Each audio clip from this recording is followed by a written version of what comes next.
The final day of the Cheltenham Festival is the Friday. Good to soft in places all over Prestbury Park, and the feature race, as it always is on the final day of this wonderful four-day extravaganza, the 3:30 Boodles Cheltenham Gold Cup Chase, a Grade 1 over the extended 3 miles and 2.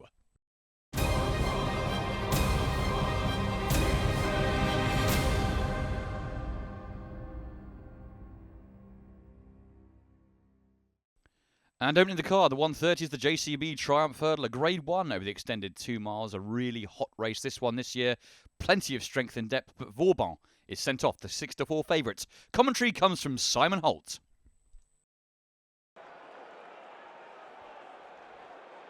And they're off.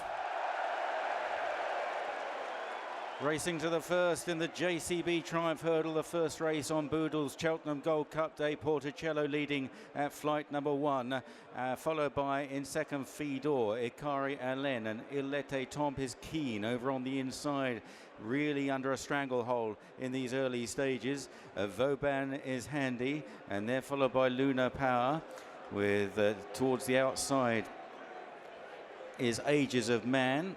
And then Pied Piper, Night Salute towards the back with Teddy Blue. Coy Dodville is the back marker, and Dr. Parnassus is held up towards the rear as well. And it's Porticello and Fidor that lead the field towards flight number 2. Ikari Alen in third, Vauban in fourth. Ilete Tomp has got his head down now. He was throwing it about a lot early on, followed by Pied Piper as they move on to this flight. Lunar Power back in the field at flight number 2. Fidor on the outside of Porticello as they race in front of a capacity crowd. 4 lengths clear of Ikari Alen back in third. Vauban is fourth. Then Ilete Tomp on the inside of Pied Piper. Then Lunar Power from Night Salute and Dr. Parnassus. Teddy Blue round the inside under restraint from Coy Dodville and Ages of Man at the rear of the field as they turn now into the back straight.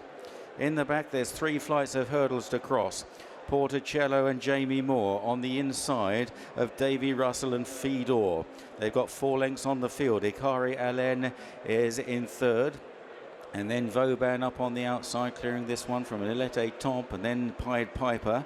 Lunar Power behind those, and then Dr. Parnassus as they continue along the back straight. Night Salute towards the inside. Teddy Blue, Coy Dodville, and Ages of Man clearing flight number 4. On their way slightly uphill towards the next. Porticello and Fidor, they're still locked together, stride for stride, going towards this one, and both jump it well.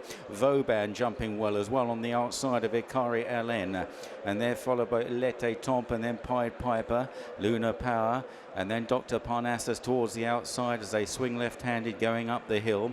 Still towards the back, Night Salute is locked away towards the inside of Lunar Power, and then back then to Coy Dodville, Teddy Blue, and Ages of Man. This is the third last they're coming to. A long way from the finish. Porticello and Fidor again in the air together. Porticello came up well there for Jamie Moore. Ikari Alen in third. And then Vauban on the outside. Followed by Ilete Tomp and Pied Piper, who's travelled well. Behind these is Dr. Parnassus. Night Salute is to the inside then of Lunar Power. Coy Dodville towards the back still Teddy Blue and Ages of Man as they run at the top of the hill and about to run downhill and on towards the second last. A wide open race still. Plenty going well at this stage as they start towards the second last, and it's Porticello and the yellow jacket on the inside of the red and white jacketed Fidor. They're tracked by Ikari Alen, green and yellow hoops, and then Vauban in the pink with the green spots over. 2 out Fidor and Porticello. Vauban looking a threat now in third, then Pied Piper and the white cap has come through just to the outside of Ikari Alen. Dr. Parnassus and Ilete Tomp as they straighten up now on the long run to the final flight. Porticello coming under pressure. Fidor just about the leader. Vauban cruising up on the left, and then in behind these is Pied Piper with a good run too. Ikari Alen and Ilete Tomp, and there's 6 in line as they race on to the final flight, but Vauban seems to be going best under Paul Townend. He hasn't moved much, approaching the last, and Vauban now begins to assert up over the last. Vauban a little untidy. Pied Piper and Fidor, they're battling on well in the red and whites, but Vauban finds more now and kicks away and up the hill. Vauban wins the JCB Triumph Hurdle. Tight for second, Fedor on the near side of Pied Piper, and a gap back to Ikari Alen in fourth. Vauban wins as he likes for Paul Townend and Willie Mullin, 6-4 favourites in the opener. The JCB Triumph Hurdle, second was Fedor, 11-2, and third was Pied Piper, 7-2. The big three have come to the fore in a race where there was plenty of strength in depth and plenty of power throughout the market, but in the end it's the Irish contingent who have dominated, and in particular Vauban has won this very impressively, indeed cantering on the near side rail into contention, and as soon as he spreads his wings he flies away, and despite making a bit of a mistake at the final flight, he takes an extra stride just beforehand. He clears away in emphatic fashion to deny both Pied Piper and Fedor, with Il Était Temps and Ikari Allen snapping at their heels back in fourth and fifth. A lovely performance from a horse who could easily go to the Melbourne Cup later in the year. Willie Mullins expressed his confidence in Vauban after he won the Spring Hurdle in the Dublin Racing Festival, didn't you? You seem very bullish. You seem very bullish about this horse for the Triumph after the Dublin Racing Festival. Yeah, he's a lot of ability, and his flat racing experience helped him. But his ability, he just it could be a nice horse for the future. Very much so. He lacks a little bit of fluency to his jumping, but it just didn't matter. Well, it's just inexperience, but he's just got so much speed for these types of horses. We were delighted. It was a great decision by Rich. I wanted to keep him as a novice for next year. Rich said, no, we're going racing this year, and so one up for him on that. And you've been talking about some grand plans for this horse. You mentioned the Melbourne Cup. Is that seriously what you're thinking? Well, he is a type of horse that we could bring back to go flat racing later on in his career, but I think we're going to pursue this career first. We'll see. I'll have a word with Rich and we'll see what he says. Yeah, but he's had a flat racing season. Now he's had a jump racing season. He might want to break rather than going flat racing this season. We might just leave it for another year. And so the Champion Hurdle would be the target for the next season? I imagine that's the obvious place to go, yeah. He's an exciting horse and it's a great start to the day. Best of luck for the rest of it. Thank you very much. Thanks, Ed. And as expected, I think the key words, this is the one that Richard, you've been talking about all week. Vauban has delivered as you hoped. Yes, absolutely. He was our best chance of the week, and delighted with that. He's a proper little taxi, isn't he? He was really good, wasn't he? And Willie was just giving you the credit for going this season over hurdles. Can you just talk us through that? Yeah. I was having a war with Willie because none of our horses were running very well at the beginning of the season, and we didn't have that many. And he wanted to keep them for next year. And we're happy to do that with some of ours. We bought quite a few last year that we have put away. This fella, I just didn't have enough runners that I thought were of quality. And we're in a transitioning year, as I've been talking about. And I just said, look, run him. And let's see how he gets on. And if he doesn't, we've got a horse for next year. But he came out and won the Grade 1 at Leopardstown. This was always the plan. But he really ran because our string wasn't firing at the time. And I thought, well, he's supposed to be a good one, so let's have a go. And presumably he was showing something at home for able to push on. They've been raving about the horse forever. So, he's got some boot. His breeders are here, which I'm delighted about, from France. They're so excited. So it's a lovely day. Yeah. And Willie's been talking about quite an aggressive flat campaign for him potentially, something like the Melbourne Cup. He was just there saying he thinks now Champion Hurdle next season, but he was open to the conversation with you. What do you think? Why can't we win both? Same year? Oh, why not? I'd definitely be on for the Melbourne Cup. I love going down there. It's a fantastic experience. The prize money's terrific. But, he clearly has brushed up his jumping a bit. Pardon, I haven't seen it all, but I heard he jumped well. I watched the last where he flattened it, but, as long as he's done that, that's okay. Well, I'll let you go in and greet him. Many congratulations. Thank you very much. Cheers. Thank you. Not the most fluent jumper, but heck, he's got an engine. Yeah, he's not the finished article yet. It was a muddling race, probably, but that's why we're a bit handier than we thought we might be. And no, as I say, he's not the finished article yet, but he has an engine there. And it wasn't the race you were expecting from the sound of things. You were thinking it was going to be strongly run? Triumph normally is, but on paper it was looking like it was going to be that way. So I was anxious at the start to kind of keep an eye on what people were thinking of doing, and it worked out. We got into a nice position, and yeah, he's a bit to learn, as I say, but he's improving every run. Willie was just talking about Champion Hurdle next season. Does he strike you as having the potential for that? Potentially, yeah. He's a very big engine there. Obviously, he'll have to jump a bit slicker than that for Champion Hurdle, but that's things we can work on at home, and he's definitely going the right way. Every run he's getting better, and he's learning every day. So I have to say, for the neutral, having worried about the depth of the Champion Hurdle division, it's really good to hear. So you've got Vauban, you've got Constitution Hill, you've got Honeysuckle, of course, but that's going to be a hell of a matchup, isn't it? Yeah, that's a bit down the road now, I think, for me to be worrying about at this moment in time. And how about the team? I mean, you must be delighted. You six winners, and we've still got 6 races to go. Yeah, they're running well. You know, we were out of luck the first day. Patrick got us out of trouble, so no, everyone's put in a huge effort, and it's credit to the man at the top again. And how are you finding the ground now? We had the rain on the Wednesday, but it dries quickly here. How is it? Yeah, it is drying quickly, and that sun's going to dry it out as well. If anything, it'll get a bit tacky, I suppose, you know, but they're juveniles too, so it might be a bit easier to get through on the older horses. And I'm going to bowl the question I asked you yesterday, which was album photo with first type G pieces. Are you the pace solution in the Gold Cup? We'll wait and see. I know I wasn't going to get anywhere. Well done, Paul. Best of luck for the rest of the day. Gordon Elliott is with me. Got 4 in this. We've got Felix Deji being saddled. I just asked you to reflect on that Triumph Hurdle. Your 2 horses have run great races. They've just found one too good, Gordon. Yeah, both horses ran very well. We found it hard to split them at home, and looked, there's only a head or a neck between the 2 of them at the line. But the winner was very, very good, and he beat us fair and square. We had no excuse. Both horses jumped and travelled and got run of the race, but just got beat by a better horse. But 2 nice horses going forward. Do you see both of them going into the same sphere into next year, or might you just split them up a bit? I think Pied Piper could be a horse. We might, you know, he could be a horse for Ascot, not in the flat this year. So we bought him with that in mind. Yeah.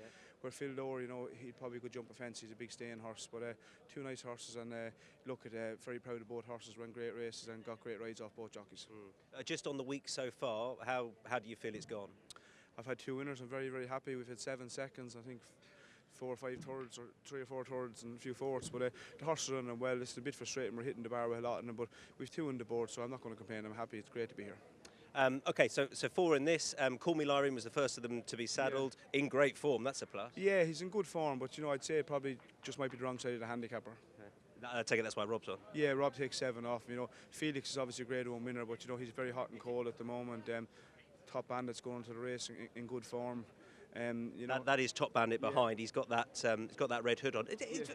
Quite a few of yours have worn that red hood this week. It can be a bit daunting for the horses walking down through the crowd, so I think it definitely helps them. But you know, Top Bandit's in good form, and he cleared the both. I think he finished 4th or 5th in the race last year, the year before. So it's a competitive race, though. Yeah, with these handicaps, they don't get any easier to win, do they? Yeah, the English are definitely getting the better of us in the handicaps this week. But no, listen, it's great racing and great to be here. Okay, cheers, Gordon. Appreciate your time. Thank you. Thanks.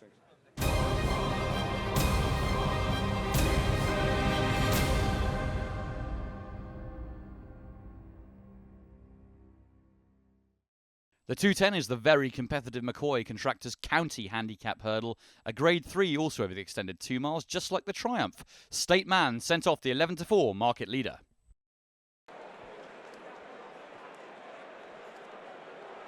And they're off.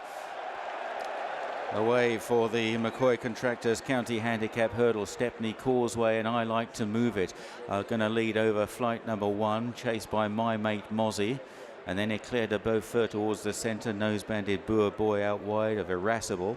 Jesse Evans is on the far side, pretty handy with First Street.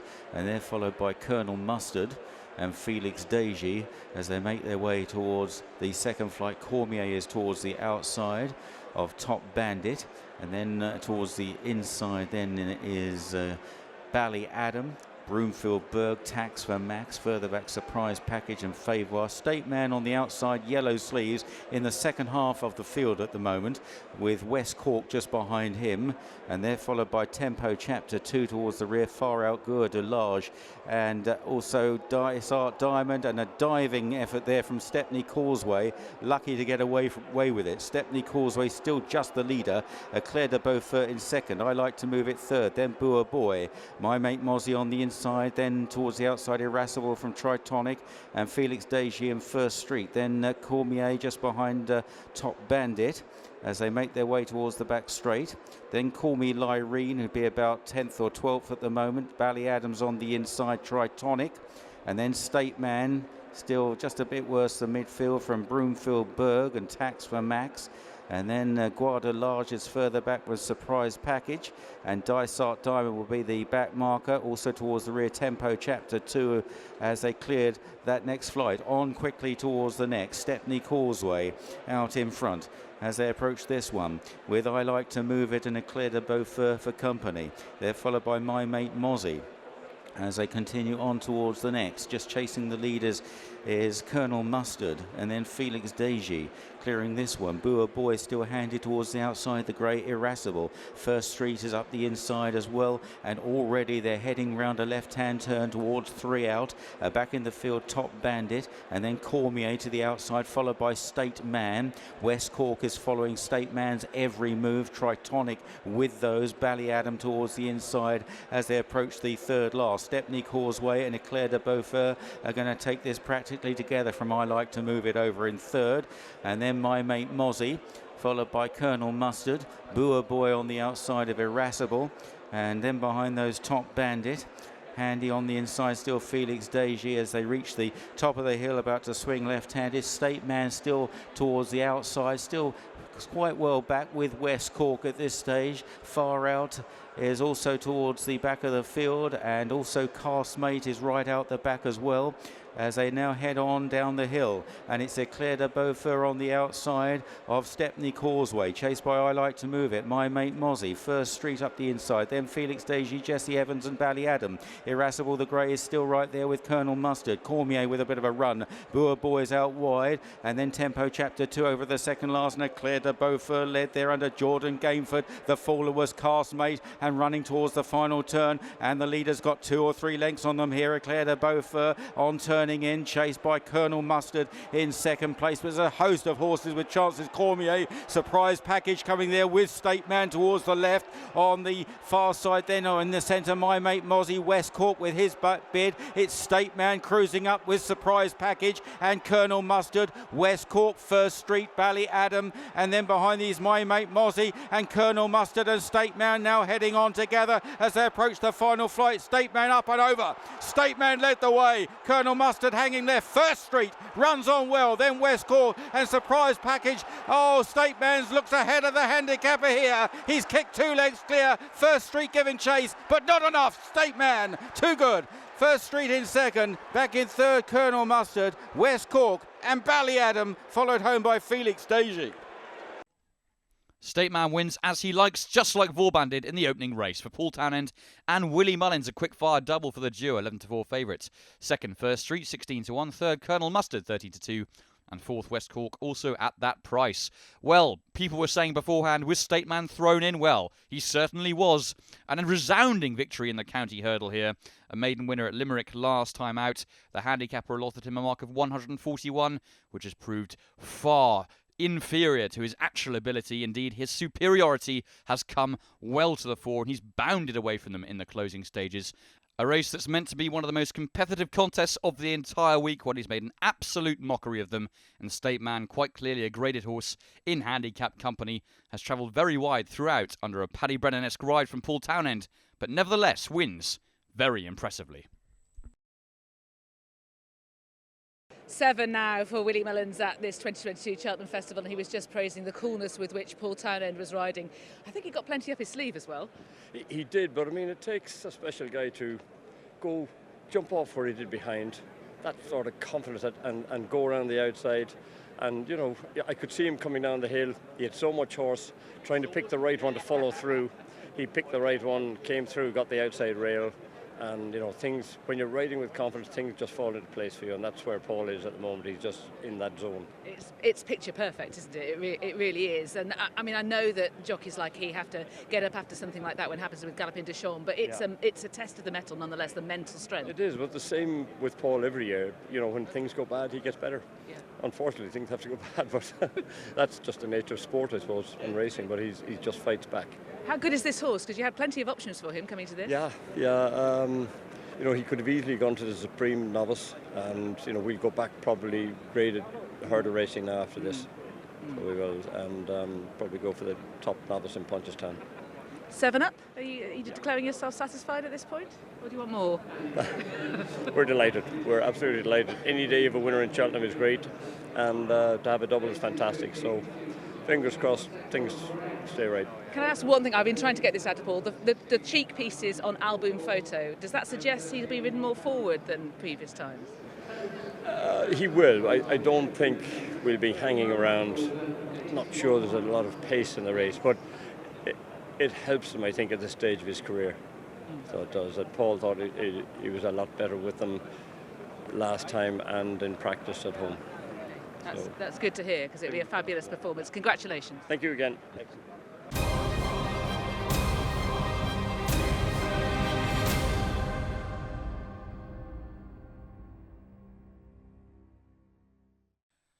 The third race on the card is the second grade one of the afternoon, the Albert Bartlett Novices Hurdle over 3 miles. Hillcrest sent off the 9-4 favourites, and a very competitive heat once again.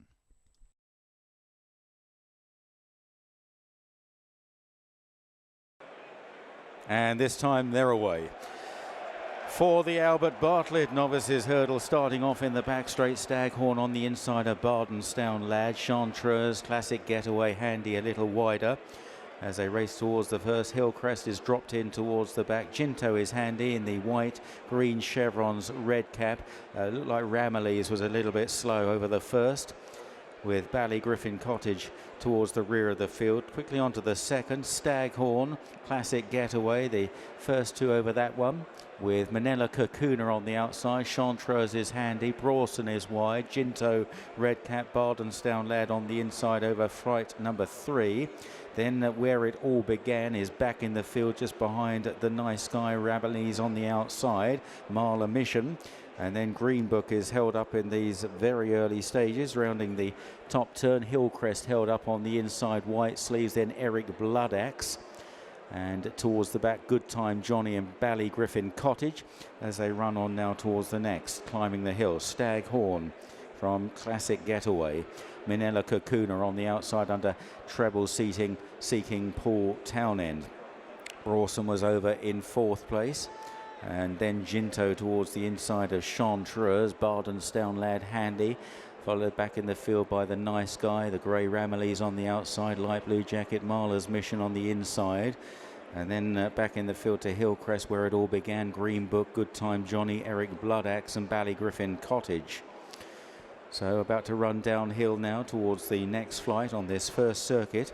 And Staghorn and Nick Schofield on the inside of, in the red, white and blue Classic Getaway. On the left, Manila Kakuna, followed by Brawson and Chantreuse.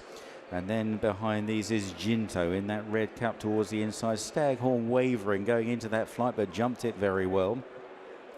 Just behind the leaders then, Chantreuse on the outside, then the Nice Guy, followed by Marla Mission, Ramillies, Bardenstown Lad the inside, and they're followed by Where It All Began. Hillcrest is still well back in the field from Good Time Johnny, and then Eric Bloodaxe. Green Book's on the wide outside and the red jacket, Ballygriffin Cottage, the back marker. Up the home straight on the run towards the one flight in the home straight. Staghorn is joined by Classic Getaway.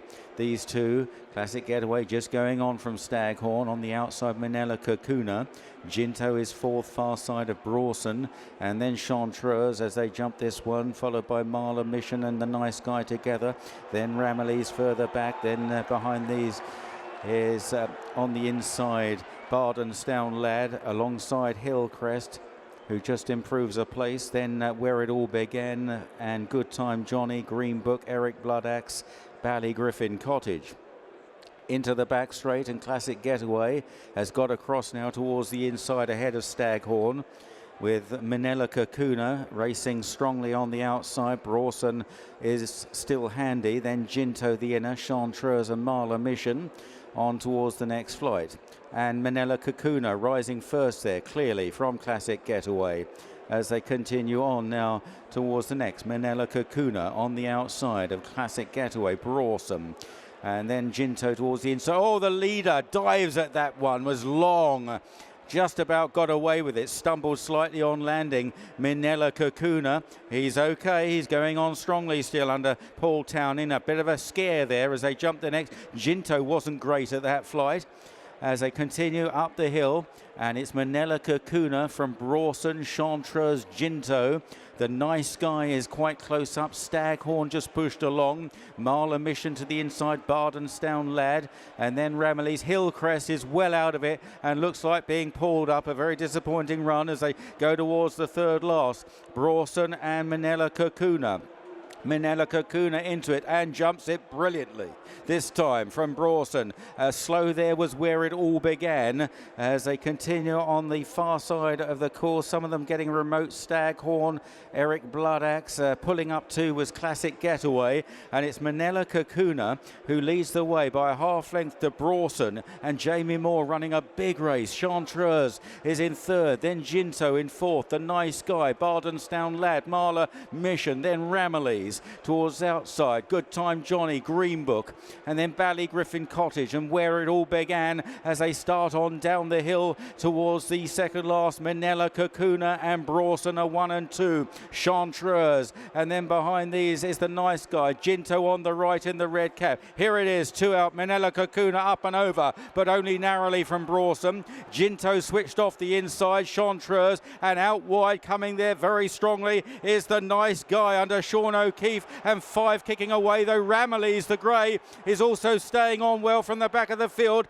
Manila Kakuna, Townend making a beeline for this stands rail again, and he leads the way. Switching now is the Nice Guy. Then in behind these is Ramillies, who stayed on well. Brawson with not much more to give. On the far side is Greenbook with a bit of a late run, and it's now coming to the last. The Nice Guy taking on Manila Kakuna. It's Willie Mullins, the Willie Mullins show yet again. Manila Kakuna on the near side of the Nice Guy, who jumped it a little quicker. The Nice Guy leads the way now from Manila Kakuna up the hill. The Nice Guy, Sean O'Keefe in the colours of Malcolm Denmark, clearing away, and the Nice Guy wins the Albert Bartlett. Manila Kakuna in second, Bardenstown Lad running on into third, and then Ballygriffin Cottage for fourth, ahead of Greenbook and Ramillies. The Nice Guy wins 18-1 for Sean O'Keefe and Willie Mullins, and very nicely too. Second was Manila Kakuna, 9-2, also for Willie Mullins, and third Bardenstown Lad, 20-1. Condolences to connections of Ginto, who sadly lost his life in this contest, but the winner, the Nice Guy, has done this very nicely indeed, and has travelled through the contest like a seasoned pro, despite this being only his 4th start. And Manila Kakuna has run a big race too, after making a bad mistake during the contest, but the Nice Guy says no more Mr. Nice Guy to his rivals in the 2022 Albert Bartlett. This is becoming something of a habit. Talking to Willie Mullins immediately after the race has run. He's 8 up for the festival now, and he's had the 1-2 there for good measure. So much to talk about in this race. The Nice Guy, brilliant with so much inexperience. And Manila Kakuna, what a big engine he must have to make those mistakes. He must have a huge engine, and when you look at him, he looks like a greyhound. You can't see where his strength comes from. He's just pure fitness, I think. What a ride from Sean O'Keefe. He rode Galloping to Sean last year for me.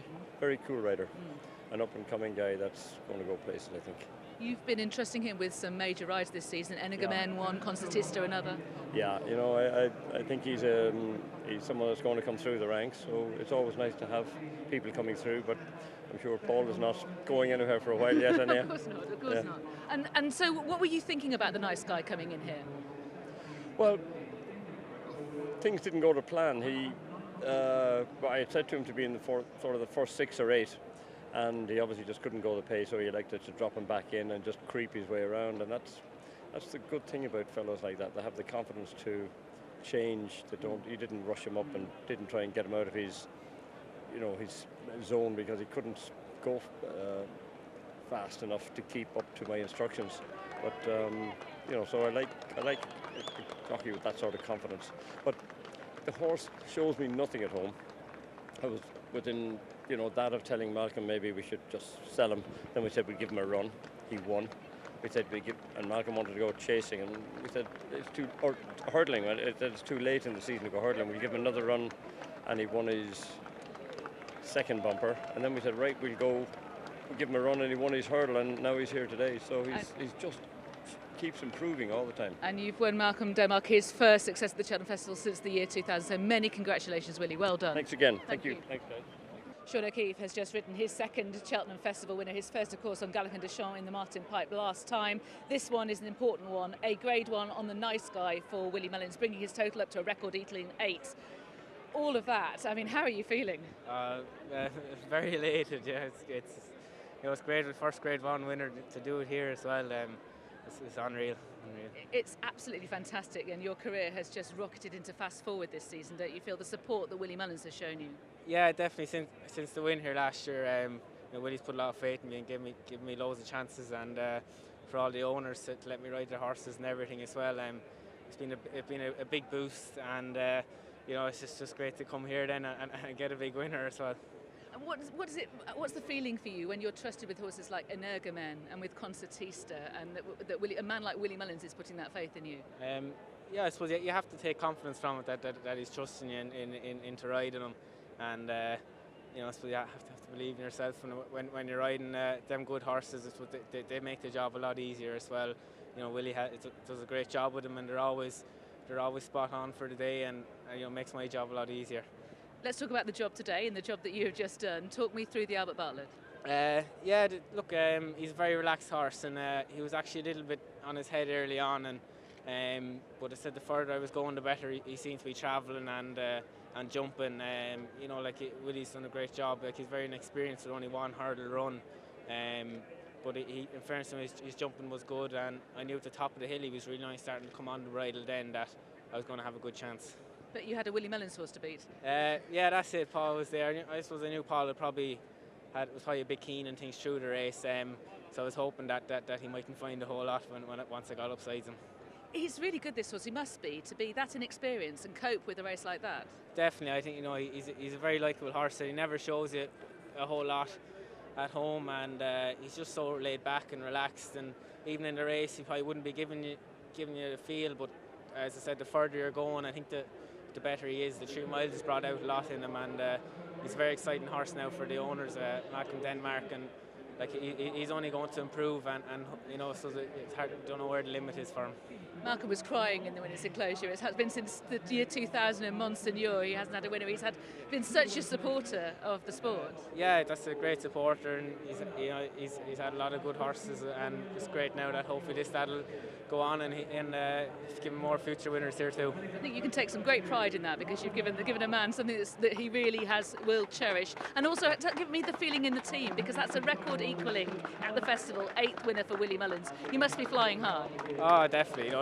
Paul and Patrick, having a great week, and I suppose new coming here, that a good team of horses, and so it was probably a bit slow to start, but once they got winning, they got rolling. So it's great to be part of the team. I'm sure it is. There'll be many, many more to come, and I'm sure I'll be talking to you many times in this winners' enclosure again. Sean, many congratulations. Oh, thanks very much. Thank you. Another Irish-bred Cheltenham Festival winner. Contact Irish Thoroughbred Marketing to find yours. It's another Tattersall's National Underground.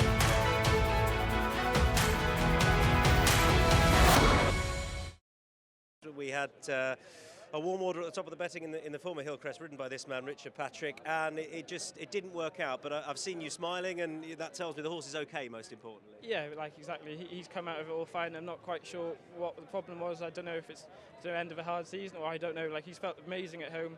Going down to start, he felt $1 million, and then just jumping off, he just didn't go. And I was always chasing him then, and because I was chasing him, his jumping fell apart, and he just made everything feel really hard work, which he's never done before. And so I just, as I say, pulled him up, and hopefully he's all okay. And I say sorry for connections of Gordon Elliott and all them. That's the. At least he's okay. That's what I mean. So, but we're going again another day. Yeah, referring to Ginto, of course, there. And look, you've got a horse to go to all with another time. When you say you felt not all was well, what specifically as a rider do you feel in that instance? Well, just early doors. He normally just travels really well. He's won over 2.5, and even the last day he just travels so strongly, and he does everything so easy. And just they went a good gallop, but I just was never comfortable. He was just always finding everything very difficult, and I don't know if it was because the ground was dead and tacky and he was not enjoying it, but for whatever reason, at least he's come out of it all okay. I really appreciate your time after that. Thanks so much, Richard.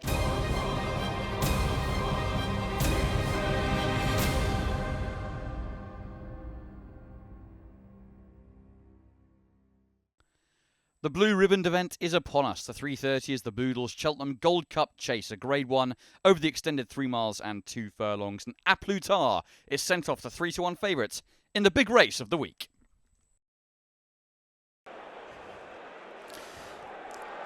And they're off.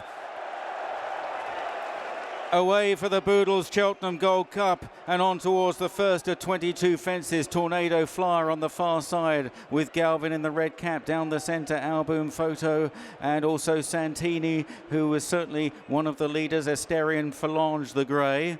And they're chased by I Right as quickly on towards the second. And Asterion Phalange on the outside of Santini. Then Manila Indo in the maroon and the yellow stars ahead of Galvin. Out wider is Album Photo and I Right.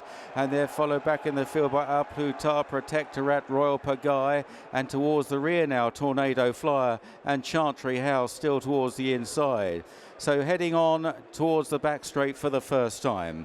And it's Asterion Phalange and Brian Cooper who leads the way to Santini in second. I Right is on the outside, followed by Album Photo and last year's winner Manila Indo as they jump this downhill plain fence, and that was an erratic jump from Asterion Phalange, nearly cannoned into Santini.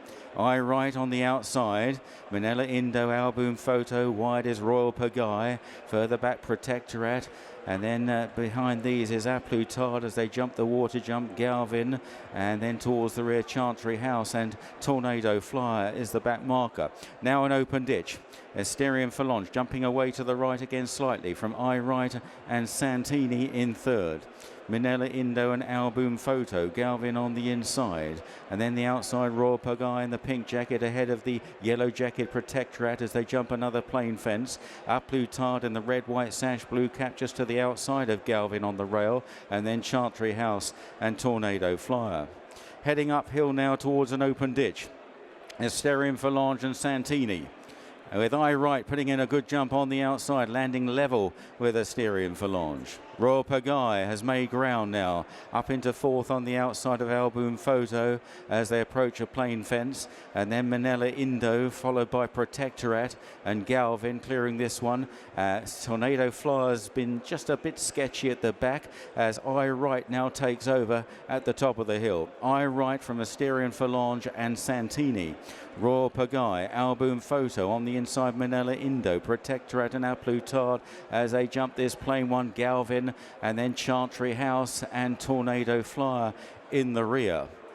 On down the hill for the first time, and I Right and Callum Bewley, the rank outsider of the field, the Scottish Raider. I Right leading. Royal Pagaille travels up strongly on the outside under Charlie Deutsch now in the Ritchie colours, followed by Asterion Phalange.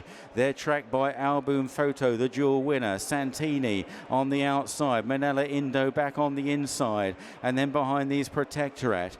They're tracked by Galvin towards the inside of A Plutard and Rachel Blackmore, Tornado Flyer and Chantry House is just the back marker. They've completed a circuit in the Gold Cup and on towards the next two plain fences.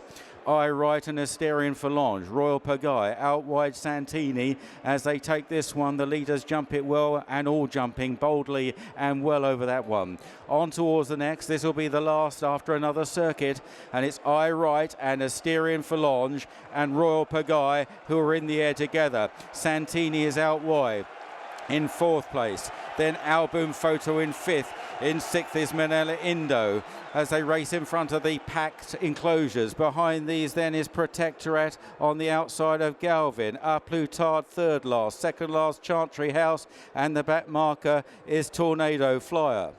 They run now into the back straight and on towards the downhill fence once again, and Asterion Phalange driving up the inside of I Right.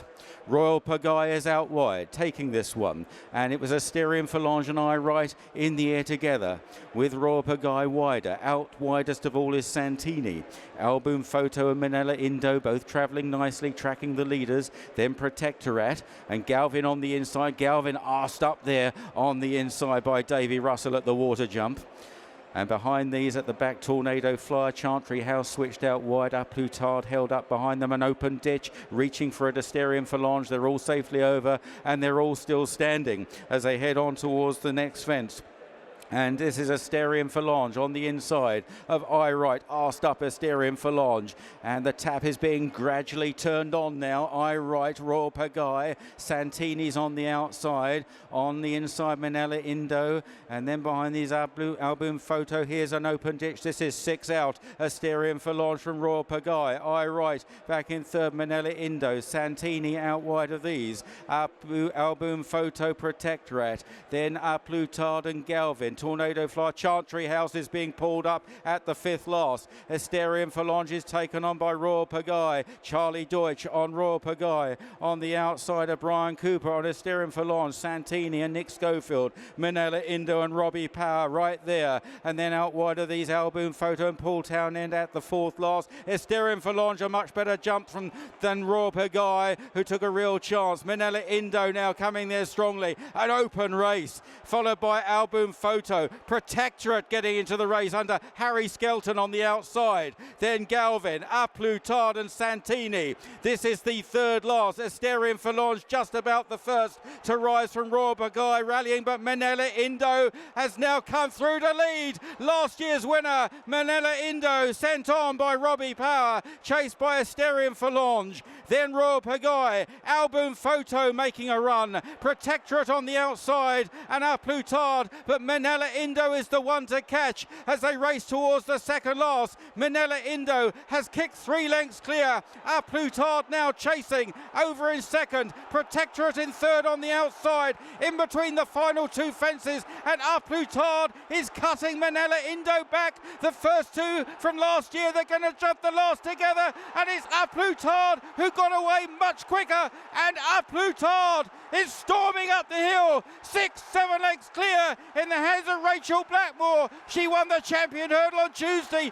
the Grand National last year, and now it's the Gold Cup. Plutard, a runaway winner from Manella Indo in 2nd place. Possibly 3rd, Protectorate racing between Royal Pagaille on the far side and Galvin, followed home by Album Photo, and then Asterion Falange, Santini and I Right. Plutard absolutely demolishes his rivals in the big race of the week. 3-1 favourite goes in for Rachel Blackmore and Henry de Bromhead. 2nd was Manella Indo, 7-1, and 3rd Protectorate at 10-1.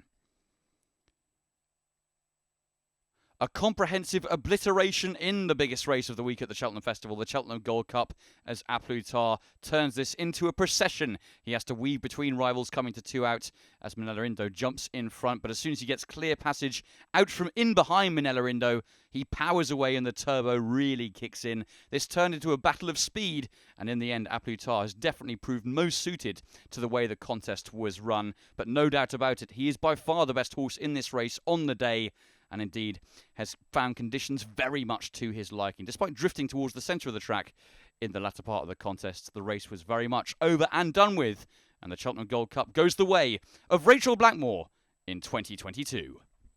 Henry, your reaction to that? Well done. Oh, sure, look, unbelievable. Rachel was brilliant on him, Robbie brilliant on Indo, just watching it again there now. She said she wanted to ride him for his pace and use his pace, and you know she did, and Robbie did nothing wrong on Indo. Just, you know, that's it. Just, yeah, I don't know. Just amazing, really. You've no doubt got Manella Indo to peak here. So how have you done it? Get these 2 Gold Cup horses to peak on this day again? I wish I knew. I wish I knew. Oh, look, it's, as I always say, it's the team at home. They're you know, brilliant, and you know, it's everyone involved. Yeah, absolutely. We know it's hugely difficult for horses beaten in the Gold Cup to then win it on the 2nd go. But, really, I mean, he's done it. Yeah, God, he did it well. Yeah, really well. And yeah, delighted for everyone at Cheveley Park and the Thompsons and also the Maloneys. Look, it was brilliant. No doubt, last year, for all it was brilliant for Rachel Blackmore, that would have been difficult for her, of course. How pleased are you for her to have got a Gold Cup success? Oh, look, it's brilliant for her. Look, she's a brilliant rider. You know, I say it all, we're very lucky to have her. Just describe the difference 12 months on, if you can. We know how different it was without the guys behind you last year. How different is this? Oh, it's amazing having the crowds here. You know, it's just brilliant. And the roar they got. And oh, look, it's stuff you dream about. You must be proud of Manella Indo. He has bounced back. Ah, he ran an absolute cracker. Delighted with him. What a week. Another Champion Hurdle. Another 1-2 in a Gold Cup. If we could do half as good. So, yeah, we're 3 anyhow. Yeah, so that's amazing. Henry, wish you all the best. You can go and welcome them both back in. Well done. Robbie Power has just finished second in the Gold Cup on last year's champion Minella Indo. If he was going to be beaten, you'd want him to go down on his sword like he did. Yeah, exactly. You know, I just said to the lads, no excuses. He's run his race, he jumped brilliantly, he travelled beautifully the whole way. I thought when I quick enough to bend down to the second last that nothing would come and get me, you know, and Appletard's a year older, a year stronger, he probably saw the ship out a bit better, and look, I couldn't make any excuse for my horse. He's run a cracking race, and I'm delighted with him. You know what it feels like for Rachel Blackmore right now to ride a Cheltenham Gold Cup winner. What do you think she'll be feeling now? Look, and especially after last year, you know, it'll mean even more to her this year, and this is the pinnacle, this is what we all want to win, and I was hoping it would be me, but unfortunately it wasn't. Bad luck. Thank you for talking to me. Thanks. Not unexpectedly, I'm crying in the winner's closure here after Appletard and Rachel Blackmore has won the Boodles Cheltenham Gold Cup, but more unexpectedly Rachel is letting her emotions flow, and I can understand that. Just tell me a little bit of how you're feeling now. So overwhelmed. Yeah, I just feel so lucky, you know, to be getting to ride these horses that bring you places like here, to be in Henry's Yard. You know, I just feel so lucky. Like it wasn't even 12 months ago I got to win an Aintree Grand National, and I don't know how or why I'm just so lucky to be in the position I'm in, but unbelievable. It's funny, last year you won the Champion Hurdle in Honeysuckle, so special. You were top jockey at this meeting, and yet the thing that I really remember is after Appletard crossed the line in second, you're at a dejection, sort of hiding behind the horse's head to compose yourself afterwards. The change in 12 months, you knew what you could have tasted there, and now you have it. I know, and like, not every jockey gets to be in this position. You know, like last year, I had a choice of the horses who came first and second in the Gold Cup. Like, who is that person? So, you know, this year I was lucky to be on the right one, and it's overwhelming. You trusted this horse's pace this time around, didn't you? So talk me through the race and how you envisage it and how it actually panned out. Yeah, I just gave him a better ride, I suppose. It's about the size of it, and it worked out. You know, if I didn't learn from last year and from riding him through the year, this year, you know, I tried not to make the same mistake again. And yeah, look, you know, Henry's incredible at what he does, and you know, he had him. Excuse me, he had him spot on. And have you got your family here with you today? Yeah, my mum is at home, but my dad, my brother and sister are all here, and many friends who I got many tickets for, so there's plenty of them here. I understand why Cheltenham gave you those, but that must be special as well, because obviously empty stands here, empty stands for the National last year, and now to have your family and friends around you, that must add to the moment. Yeah, this is a magical place. You know, it really is a magical place, and yeah, I just feel incredibly lucky. You're rewriting the history books, and this is the special one, isn't it? This is the one that everybody wants to win, the Gold Cup. Yeah, it is. It really is. But you know, I don't know what to say. I don't know what else to say. I just can't believe it. We're all absolutely delighted for you. You could hear the crowd this time, how much their delight for you. They made that heard. Many congratulations, Rachel. You are the Cheltenham Gold Cup winner. Thank you, Lilia. Thank you. A really emotional Cheltenham Gold Cup, absolutely fantastic victory for Appletard, for Rachel Blackmore, for Henry de Bromhead, and also for Richard Thompson and your family. I mean, your thoughts must be turning to your dad, David, at this point. Yeah, of course. I mean, Dad was behind this project. Appletard was one of the first horses we bought in 2018. So, and in fact, it was the last horse he saw win before he died. So it's absolutely fantastic that Appletard has won today. And yeah, he's up there watching, obviously, so he would have enjoyed this. It's absolutely fantastic. I mean, for the family, my mother obviously has received the trophy. It's just a fantastic day for the family, yeah. And he just wanted a bit of fun. I mean, look, we saw him in the Betfair Chase here at Haydock, and I think we saw a similar horse today. I mean, that was all class. We know he's got so much quality, and Rachel just rode the perfect race in him. So from our perspective, I mean, obviously it's a Gold Cup, anything can happen, but it looked very smooth, and the way he came to the front and then just, well, as you say, dominated after the last fence. There was never a worry after then. So what a way to win a Gold Cup, you know. 15 lengths between him and last year's winner. Incredible. Well, as I say, Henry, Rachel, what a team. They've won it 2 years. Well, so Henry's won it 2 years running, and great for Henry that obviously last year won it in front of no one. So winning it today is fantastic, and we're just delighted to be the owners of the horse, and to win the Gold Cup is a dream come true. I'm sure it is, and you saw what it meant to Rachel last year as well, sort of sunk down after she'd finished second up on Up Lutar, but she stuck with him and she's produced this performance. It must be special. She stuck with him, as you say. She could have switched, but she had faith in the horse. She knows the horse has got a lot of class, as she's shown at Haydock, and today she executed the perfect game plan, and yeah, the perfect team, Rachel and Henry. The red, white and blue colours, the sun's shining, it's unbelievable. You sound a little hoarse. I suspect you've given it some up the road, have you not? I've been shouting the last couple of days as well, of course. We've had 2 other wins, as you know. You've had a fantastic week. It's been absolutely fantastic to have 3 wins here. But today, obviously, the Gold Cup is the pinnacle, as we know, of jump racing. And to win the Gold Cup with Rachel on board, it's just, well, you couldn't make it up. It's fantastic. I'm just sorry Dad's not here, but as I say, you know, he's watching somewhere. Yes, I'm sure he is, and fixing the results exactly, this week for you. Exactly. Give me an insight into where you watched the race and what you were feeling as it was I watched it outside on the owners and trainers, just on downstairs with three boys, and yeah, look, I mean, I was fairly comfortable. But 5 outs, 5 out in the Gold Cup, and you're in there with a chance or a very good chance, and you can see the red, white, and blue coming to the fore. Well, obviously, it's surreal. It's absolutely surreal because you think, I've got a chance of winning the Gold Cup here, and it's just an incredible feeling. I mean, I never thought we'd be here, winning the Gold Cup. We're not even, we're flat people, basically, with a few jumps horses, so... not anymore. No, exactly. exactly. But yeah, one for the memory bank. You never forget days like this. I think we can definitively call you dual purpose now. Exactly. Richard, many congratulations. Patricia as well, and to your dad, David. Many congratulations, so special, well done. Thank you very much indeed, thank you. Well, Charles Blackmore is with me, Rachel Blackmore's father. Jane Mangan pointed you out and said, go and grab a word with that man, he's proud as punch. And you are. I bet you haven't stopped smiling, have you, Charles? I'll get my own back in Jane now someday. So. How proud are you? Oh, it's fantastic. It's just fantastic. I mean, you couldn't make it up. I think people often talk about when their sons or daughters ride and the difference in feeling they get to perhaps when they've been on a horse and all the emotion that comes with it. Putting aside the danger involved, when your daughter wins a Gold Cup, a Grand National, a Champion Hurdle, how on earth does that feel? It's probably a bit of a haze at the moment, but I mean, to see the reception that she got on Tuesday and to do it again on Friday, today, it's just mind-boggling, incredible.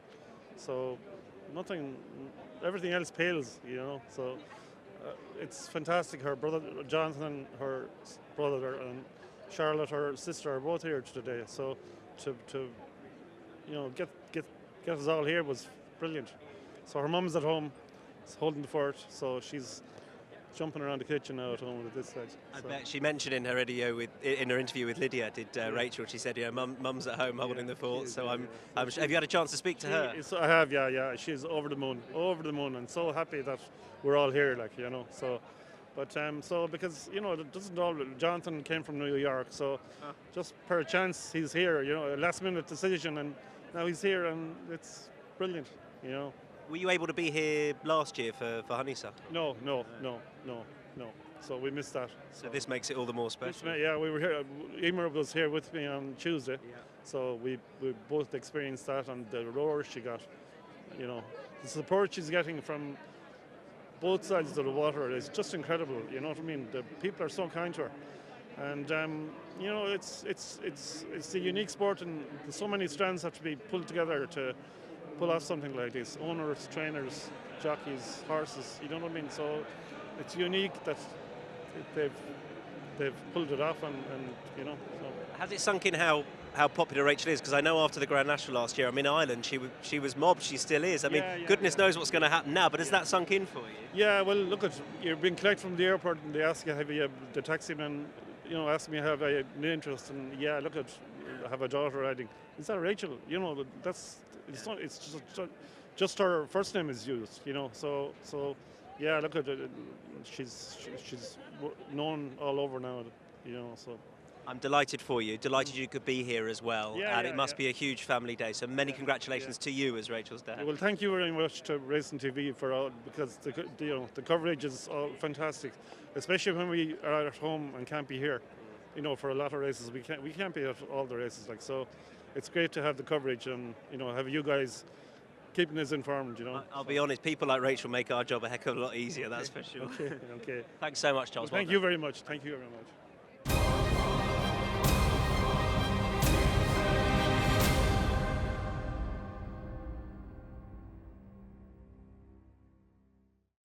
Time now for the 410, the St James's Place Festival Challenge Cup Open Hunters Chase. Over the extended 3 miles 2 furlongs, this one for the amateur riders, and Bill Away sent off the 13-8 favourites here to give Willie Mullins yet another winner on the day. Thanks, Nick. And they're off. And Don Bursey is rousted to join the others, but he has jumped off okay as they go towards the first fence, and it is Cousin Pascal who has got the very early lead, with over on the far side Mighty Stowaway also prominent. So too is Lord Schnitzel as they go over the first. Cousin Pascal was the leader, and a couple of them nearly went there. Great recoveries for Overworked Underpaid and also Rewrite the Rules. Both of them blundered very badly at fence number 1. Don Bursey has moved through to almost lead over fence number 2, at which Fume Dudery was very slow, and he's now the back marker. So it's Don Bursey who has picked up the bit and now pulled his way into a clear lead to Cousin Pascal on the inside of Dubai Quest now in second and third as they make the run towards the back straight wing. Leader on the outside of Lord Schnitzel, and then Mighty Stowaway with towards the inside back bar as they race slightly downhill on towards the next. Then towards the outside is Senor Lombardi as Don Bursey goes over fence number 3 with a clear advantage. All the leaders jumped it well. They're all safely over, with Fume Dudery still just about the back marker, together with Overworked Underpaid as they go now towards the water jump, which is fence number 4 on the first circuit. Don Bursey was clear over it. There was a mistake there at that fence, and it came from Billaway, who hit the water jump. They go now on towards the first of the open ditches. Don Bursey comes to it, clear by about 4 lengths to Mighty Stowaway on the inside, who jumped it in second position. On that one's outside is Winged Leader, who's got the noseband. He's just in front of Dubai Quest, who angles a little wide now for clear sailing as they go over another plain fence, and again they're all safely over as they work their way now up towards the top of the hill and on now towards another open ditch, which will be fence number 7. Don Bursey and Tommy O'Brien have the clear lead over Winged Leader on the outside, who will jump in second. Mighty Stowaway was over in third position. There was a mistake by Bob & Co. at that one towards the inside as they now go continuing up the hill and on towards fence number 8. Don Bursey, Winged Leader the first 2, Mighty Stowaway, and then out wide is Dubai Quest together with Lord Schnitzel. There was a peck on landing there by Cousin Pascal, who shuffled back in the field. Desir de Joie is making ground through on the inside. That leading group followed by Billaway, who's racing just better than midfield. Back bar on that one's inside as they race now over the fence, taken right at the top of the hill. Don Bursey was the leader, and we've lost one there. Down is Bob & Co. Bob & Co. has gone at the top of the hill. Bob & Co. came down at fence number 9. So they make the run down the hill. Don Bursey to Wing Leader racing in second. Then Mighty Stowaway on the inside of Lord Schnitzel with Dubai Quest out a little bit wider. Billaway getting closer with Pont Avon with the white cheek pieces.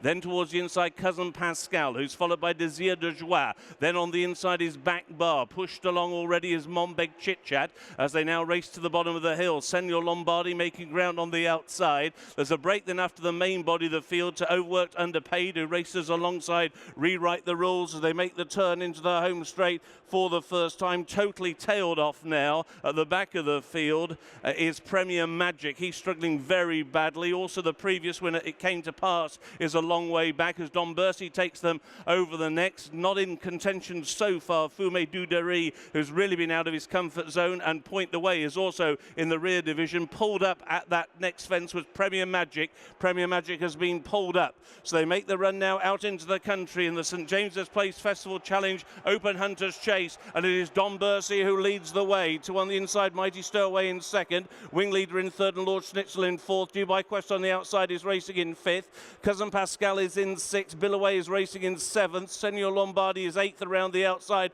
of Pont Avenue's racing in ninth. Towards the inside, Desir de Joie is in 10th. Rewrite the Rules is racing in 11th. Bombay Chit Chat is in 12th.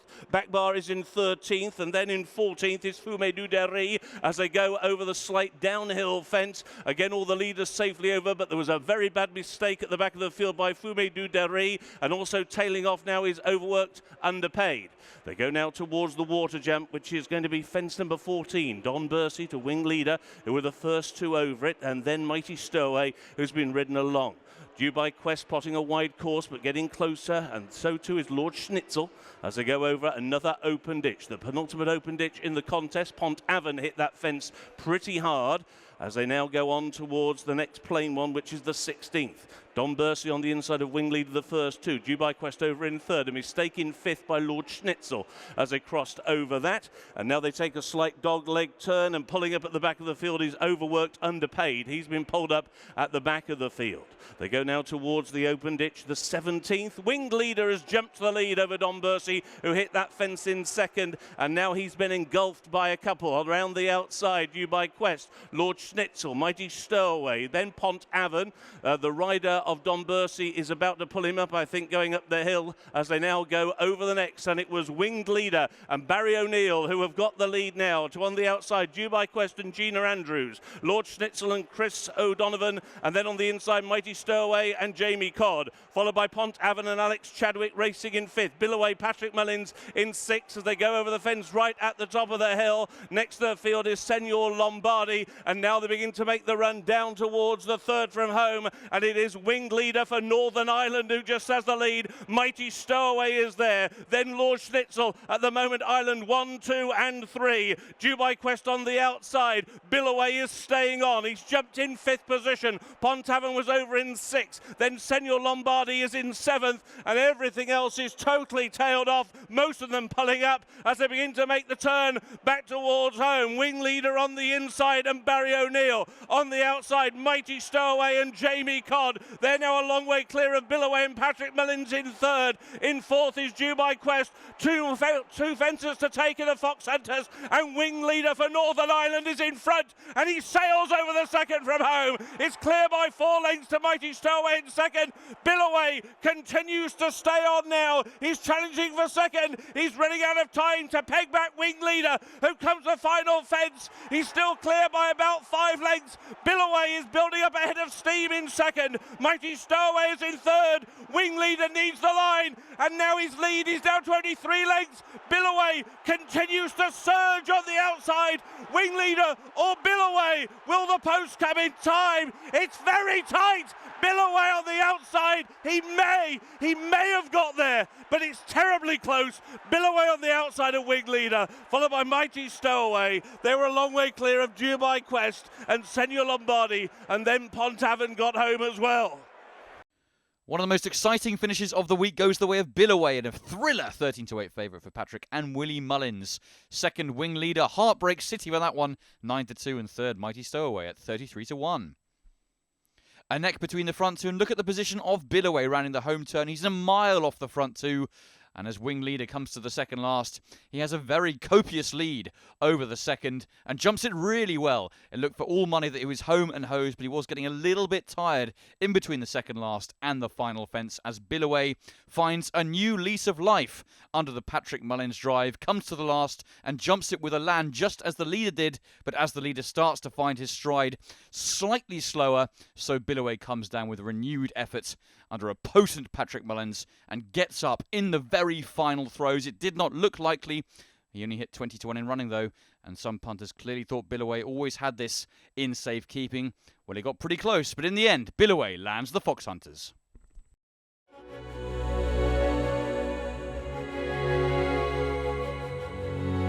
The winning horse is a golf's horse. Another Irish-bred Cheltenham Festival winner. Contact Irish Thoroughbred Marketing to find yours. It's another Tattersall's National Hunt winner.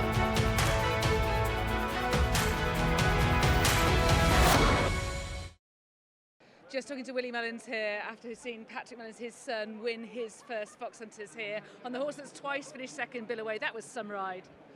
Spectacular. I mean, he never gave up. Patrick just had confidence to keep going. And you know, unfortunately for, I think with David Christie's horse, unfortunately for David, would have been a huge victory for him. As much as I, enjoyed winning, I'm sorry for David as well, because I know what it's like losing it in the last stride. And that's really his Gold Cup, so it is, because he's Hunter Chase man. So I'm delighted for John Turner. We nominated this race 3 years ago, and we've had 2 seconds, and it looked like he was going to be second again today. But anyhow, Patrick pulled it out of the fire. At one point, I thought he wasn't even going to be second. He didn't seem to be jumping or travelling. Yeah, he's just that type of a horse. That's why we put the cheek piece on him. He just idles and idles and idles, and but at least. I'm just delighted for Patrick and for John as well. So John and Michelle Turner, yeah.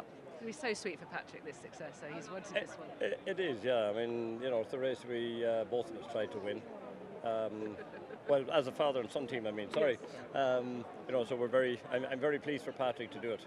And I'm very pleased for John to win that trophy, because he's going to have to fill it a few times for me.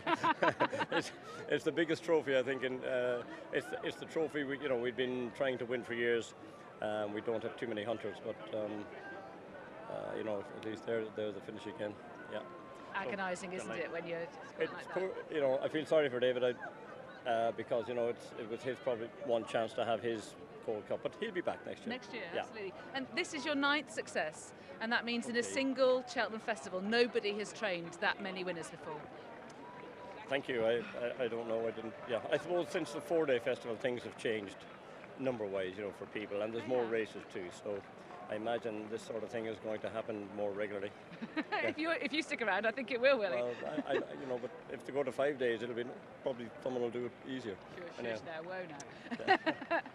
But you must be delighted with your team, Absolutely. We're lucky enough to win the Trainers' Trophy, and I want to try and get all my team together to accept it, rather than just me, because I'm doing nothing here all week. Well, that would be lovely to see. Lucky enough talking to you when you want to talk to me, but all my team are in the background just doing it all and leaving me free, so that's the sort of team I have. We would love to see that. We would love to see that, so please do that. Arrange. So I'm going to try and arrange that before Patrick comes in. Many congratulations. Thank you very much, Lydia. Barry O'Neill was on board, wing leader, just caught in the dying strides. You're so good to talk to me here. I don't need to ask you really, but how are you feeling? Absolutely good. For not only myself, but for David Christie and the horse and everything, yeah, good. And you were just softened up, weren't you? Yeah, he was just so good. Like he's just so tough, and he jumps and he stays. And Jamie kind of came to me, and I felt we were getting racing a little bit early, but yet I didn't want to let him head me, when I was after being in front. And, I still think like if Patrick had come to me a little bit sooner, look, I think I would have fought, but he just went by so fast in the last ride. He's run a tremendous race. You can be very proud of it, and you can come back next year and win it. Billy Way proves that. Yeah, definitely. We'll come back, but look, it's so hard to take when you put up a performance like that, and he wears his heart on his sleeve, and it's just to be nipped like that, especially here, like on the big day. This is what it's about. Yeah, he's a super horse. You gave him a super ride. Commiserations. Thanks. Thank you. Thanks. Third time lucky for Patrick Mullins and Billy Way. He has won the Fox Hunters. There's the trophy. You'll be looking forward to raising that in a few moments' time. You wanted that. Yes, well look, it's just a fantastic trophy. John Turner said to Willie a few years ago he'd like to try and win it.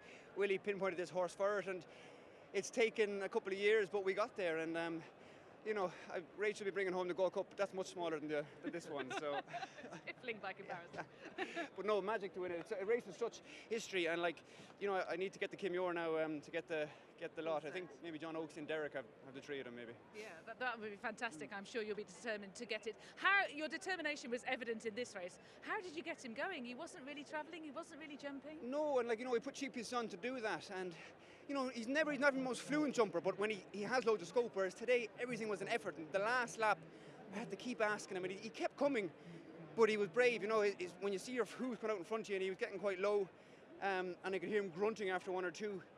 But every time I just kept bouncing away at him, he kept moving forward, and I just saw the two in front getting going after third last, which is about 3.5 furlongs, 4 furlongs from home. I said maybe, and thankfully just because I've been the wrong side of the photo finish, as I said to Barry. It's a horrible feeling. So I know how he feels. Did you say some words to Barry O'Neill afterwards? I did. Sure, look, Barry's top class. He's as good as anyone, as good as any professional, and I've been that soldier. So look, we'll have a rematch in the future, I'm sure. When did you start to believe it? When, I could see the two of them taking on. You'd start to think, okay, maybe there's some time. When did you actually start to think, actually, I'm coming with the winning surge? Only half up well, I thought after the second last, when I got my stick out, he's gone forward, but 10 strides away from the last, he started backing off, and we haven't winged it, and I thought, that's probably it.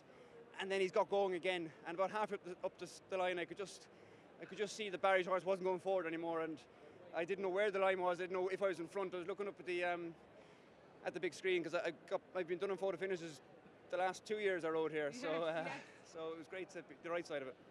And it has brought up a 9th win of the week for your dad. That makes him the trainer who's won most races in one Cheltenham Festival ever. Yeah, sure, look, what more do you say about Willie? But we've got a fantastic group of lads in the yard, like Rachel Robbins is running the show here, Dick Dowling at home, Virginia Vasco helps out, Ben Delmer is our head man, Dave Porter looks after this fella and Fascia Vega. We have a fantastic crew squad, David Casey, Ruby, Sean O'Keefe as well. Sean O'Keefe, my mother Jackie, and does all the logistics of getting the right horse in the right place at the right time.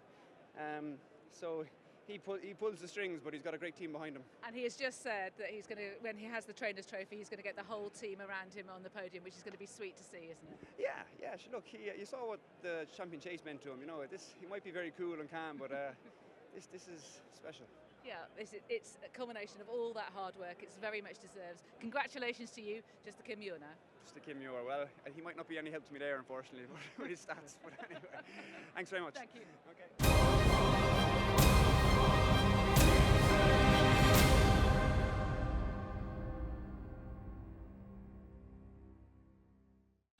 The penultimate race of the festival this year is the 450 Mrs. Paddy Power Mares Chase, a grade 2 of the extended 2 miles 4 furlongs. Concertista is 2-1 to get the job done here.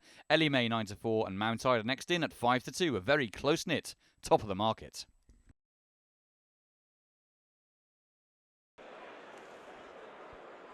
The flag is raised and they're off for the Mrs. Paddy Power Mares Chase, grade 2, extended 2.5 miles, 17 fences ahead of them as they go to the first. Zambella on the inside of Ellie May. Zambella got in a little closer. They were both out, jumped by Maid O'Malley. And Maid O'Malley now goes on to Zambella, Ellie May, and then Scarlet and Dove, followed out wide by Pink Legend as they go over fence number 2. At the moment, Concertista is held up at the back of the field by Paul Townend as they now go over the crossing of the downhill section of the track and on now towards fence number 3. Zambella on the inside of Maid O'Malley as they go over that one to Scarlet and Dove over in 3rd position. Pink Legend now in 4th. Ellie May, the grey, has just been shuffled back a little through the first quarter mile. She's now just 5th on the inside. And then Vienna Court, who's racing alongside Concertista, who is weighted with. So too is Mount Ida. And now they have a long run before they cross over the first of the 4 fences taken in the home straight. Zambella just a bit keen in front here in the hands of Daryl Jacob, followed by Maid O'Malley and Sam Coulthard. Made the turn in 2nd. Ellie May has made up a bit of ground again on the inside now to take 3rd as they cross over the first fence in the home straight. Zambella by a couple of lengths over that. Ellie May not that fast in the air over in 3rd place, followed by Scarlet and Dove in 4th, and then Pink Legend, and then on the inside Vienna Court as they go over the next fence down this section of the track. Mount Ida was just a little low on the wide outside. She's the back marker. Concertista is last but one. So they race now on towards the 2 fences before the enclosures, fences 6 and 7. And Zambella and Daryl Jacobs still out in front to Maid O'Malley and then Ellie May on the inside. Scarlet and Dove followed by Vienna Court. Then Pink Legend, Concertista and Mount Ida again just spend a little bit of time in the air as they go now to what will be the last in a circuit's time. And Zambella measures that one well. And they're now setting out on their final circuit. And it is Zambella who leads the field in the Mrs. Paddy Power Mares Chase. Zambella now by about 1.5 lengths. to Maid O'Malley, who races in second position. Ellie May on the inside of Scarlet and Dove in third and fourth, and then in fifth place is Pink Legend, followed by Vienna Court on the inside of Concertista, who's just swinging on the bit, ridden very patiently early by Paul Townend, and the back marker out wide is Mount Ida and Davy Russell, and they take the downhill fence, and Zambella will have a lead of a couple of lengths over that. One or two of them just jumping a little away to their right over that, including the second place Maid O'Malley. They go now towards fence number 9, which is the only water jump. Zambella on the inside of Maid O'Malley. This time there's only a length between them as they crossed over that. Once again, Mount Ida did not impress at the back of the field. Spent a long time in the air and jumped right-handed. They go now over the first of 2 open ditches. Zambella jumped that one well, the leader. Now she's got a lead of a couple of lengths again over Maid O'Malley.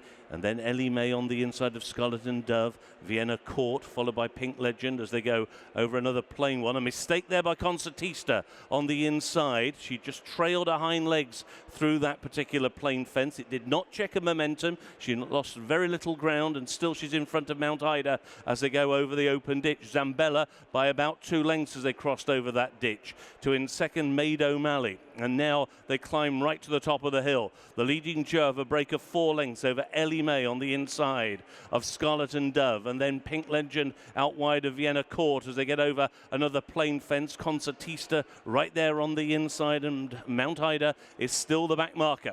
So they take the turn at the top of the hill, and now they face up to the fourth from home, and Maid O'Malley now eyeballs Zambella as they take 4 out. They're clear by about 3 lengths. Over in third position, Scarlet and Dove, Ellie May, then Vienna Court, who is creeping into contention. Around that one's outside is Pink Legend. On the inner is Concertista. She's still got about 5 lengths to find on the leading duo. Mount Ida appears to be struggling out wide as they cross over the third from home, and it was Maid O'Malley on the inside. Concertista, a mistake on the inner there over the third from home, and now pushed along by Paul Townend as they begin to make the turn in, and they're bunching up in front. Zambella coming back for more on the inside of Maid O'Malley, and then Scarlet and Dove right on their heels now in third position. Ellie May is in fourth, and then Pink Legend on the outside. Concertista looking for a little bit of racing room. It's all very close quarters as they prepare to rise at the second from home. Scarlet and Dove in the centre. Maid O'Malley is down. Badly hampered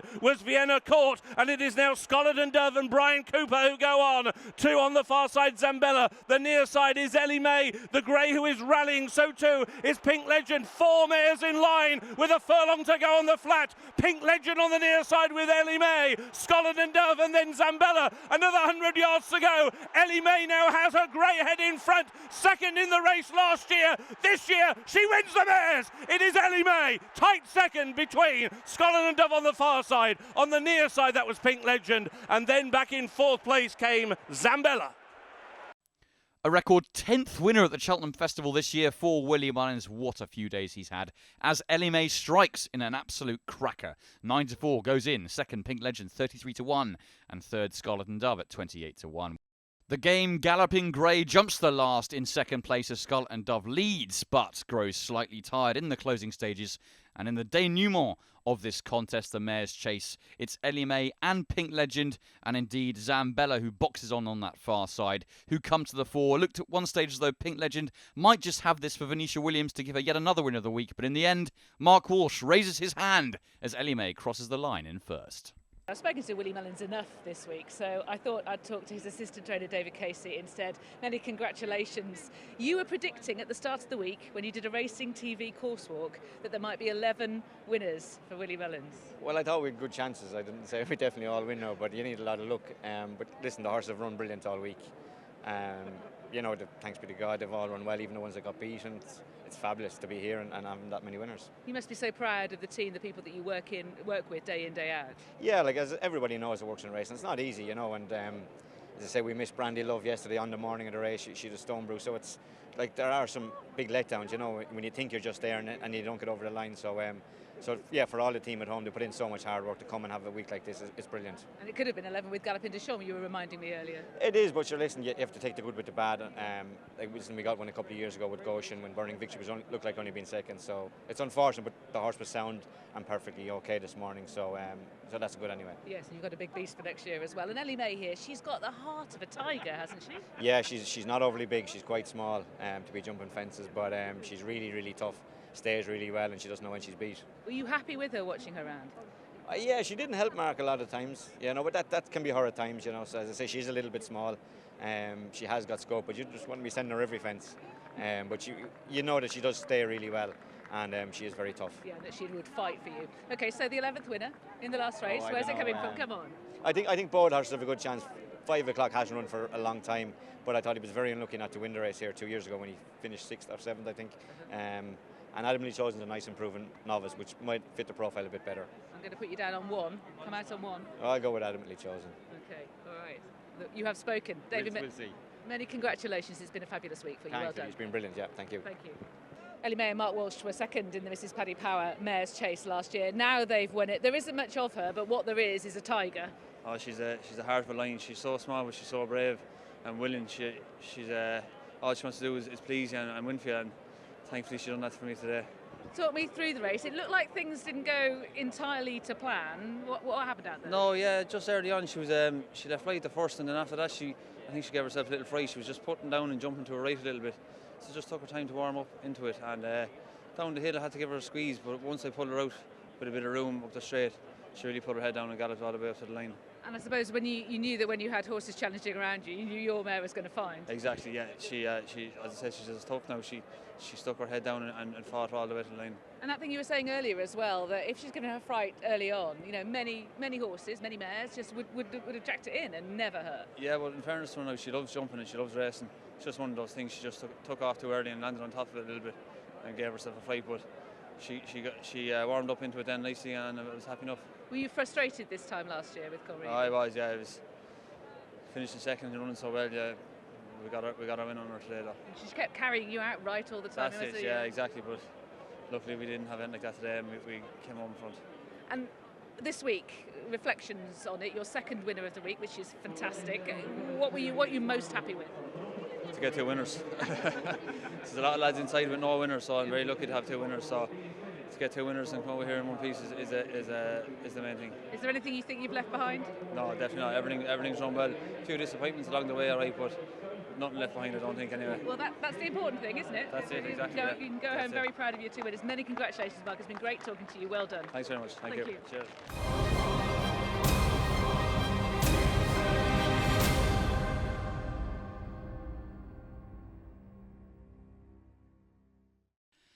And we come to the final race of the Cheltenham Festival 2022, the Martin Pipe Conditional Jockeys Handicap Hurdle. Over the extended 2.5 miles, and Langadan, looking to give Britain the first winner of the day, was sent off, the 7-2 favourite.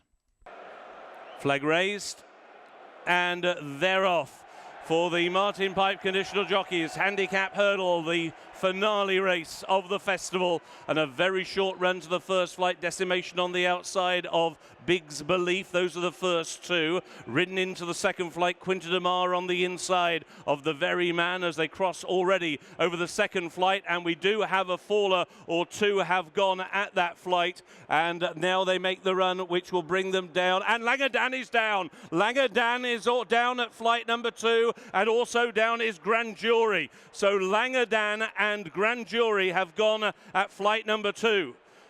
So the well-backed favourite is out of the Martin Pipe very early, and now they have a long run before they cross over the next flight of hurdles. The leader is Big's Belief on the inside. Quinta de Mar racing in second. Decimation is in third, and Bambridge on the outside racing in fourth. And then the Very Man is in fifth, and Freedom to Dream on the inside as they cross over flight number 3 in the home straight. The Gopher made a slight mistake at that flight. Lucky Max was pushed away from that flight of hurdles. The back marker is Party Business on this long run now before they cross over the flight in front of the stands. And it's Liam McKenna and Big's Belief who have got the lead over Quinta de Mar, who raced in second, and Decimation in third. Bambridge on the outside is in fourth position. And then Adamantly Chosen Chosen is racing in 5th alongside the Very Man. And then Fleuron, who races on the inside alongside Freedom to Dream. Next is Herbier, who's on the inside together with I Like the Way You're Thinking. And these are then being followed into the race by He's a Hardy Bloke, who's racing in midfield together with the likes of IA Connect as they rise at the flight, which were the last of the circuit's time. Decimation is down. Decimation has gone. Lucky Max is down as well. Lucky Max hampered on seat of the rider. Decimation was the faller at flight number 4. So now they make the run up the hill, and it's Big's Belief clear of trouble. He's clear by 2 lengths to Quinta Dumar, who raced in 2nd, and Bambridge is in 3rd place. And then in 4th as they take the turn on the inside, Freedom to Dream as they head now into the back straight at the moment. Perfect Attitude is one of those who's towards the rear of the field. Also being weighted with out the back of the pack is Silver Sheen, who's towards the inside. Another one with plenty more in front than behind as they go over the first flight taken down the back straight. All the leaders jumped that one well enough, and still the leader is Big's Belief. Big's Belief has the lead over Quinta Dumar, who races in 2nd, and Bambridge is in 3rd. I Like the Way You're Thinking and Adamantly Chosen are on the heels of that leading group as they crossed over that next flight of hurdles. The Gopher was very slow over that flight. Silver Sheen is struggling right at the back of the field. Also Perfect Attitude is still towards the rear as they go over the next flight as they now begin the climb up towards the top of the hill. And it's Big's Belief who has still got the lead. There are loose horses wandering in front of the field now. Bambridge has come through to take 2nd. Adamantly Chosen is in 3rd. On the outside, Chemical Energy has now taken 4th position. Out wide, Cobbler's Dream is making ground. Quinta Dumar is being hampered by a loose horse. Fleuron staying on the outside of Freedom to Dream, and they are about to take the next flight of hurdles, which may be the 2nd last flight as they now begin to make the run towards the top of the hill. They're entering the final 5 furlongs and about to swing down the hill, and Big's Belief still leads the field in the Martin Pipe. Big's Belief up against the inside rail has got the lead to Bambridge, who now races in 2nd place. Adamantly Chosen is in 3rd. Towards the outside, Chemical Energy is in 4th. Quinta Dumar on the inside is in 5th. Cobbler's Dream is in 6th, followed by Hollow Games, who's making ground out a little bit wide. He's followed into the race by Perfect Attitude, who also now begins to improve. Towards the inside and pushed along is Freedom to Dream to try and hold his position as they're bunching up, and they're taking what will maybe be the 2nd last. I think they've cleared the final flight. So out wide it's Adamantly Chosen, who's travelled well around the outside of Bambridge. On the inside, Quinta Dumar and also Cobbler's Dream. Out very wide is Chemical Energy as they make the turn in. Herbier is now beginning to pick up. He's on the heels of the leading group as well. The cheek pieces over on the far side. They're racing down towards the final flight. Bambridge in the centre together with Cobbler's Dream. These are now the first 2. Chemical Energy has the rail to help. Then Hollow Games on the heels of that leading group. Then Herbier is next in the field as they prepare to rise to the final flight. The loose horse wandering in front of them. Cobbler's Dream and Bambridge will be the first 2. They're in the air together. It's now Bambridge on the near side. Cobbler's Dream over on the far side. They're now 3 lengths clear of a staying on Freedom to Dream. 100 yards to go. Bambridge out in front. It's a clean sweep on the Friday for Ireland. Bambridge wins under Mark McDonough with a punch of the air. In 2nd place came Cobbler's Dream, and they were followed home by Hollow Games and also Freedom to Dream. But it is 7 out of 7 on the Friday for Ireland. The final score, Ireland 18, Great Britain 10. 7 from 7 for Ireland at Cheltenham on Friday. Banbridge does the business here for Mark McDonough and Joseph O'Brien. 12-1, 2nd Cobbler's Dream, 12-1, 3rd Hollow Games, 9-2, and 4th Freedom to Dream at 20-1. A lovely effort this from Banbridge. Joseph O'Brien is on the score sheet at the Cheltenham Festival this afternoon. And Cobbler's Dream too, a fine run in 2nd. The Lanzarote winner just found that weight rise a little bit too much in this deeper heat, but still run a massive race. As Banbridge, always in the right place, as there were plenty of fallers all around him and plenty of loose horses too. He found an awful lot in the closing stages and quickened up in great style. Mark McDonough in the winner's enclosure at Cheltenham for the first time. Another Irish-bred Cheltenham Festival winner. Contact Irish Thoroughbred Marketing to find yours. It's another Tattersall's National Hunt winner.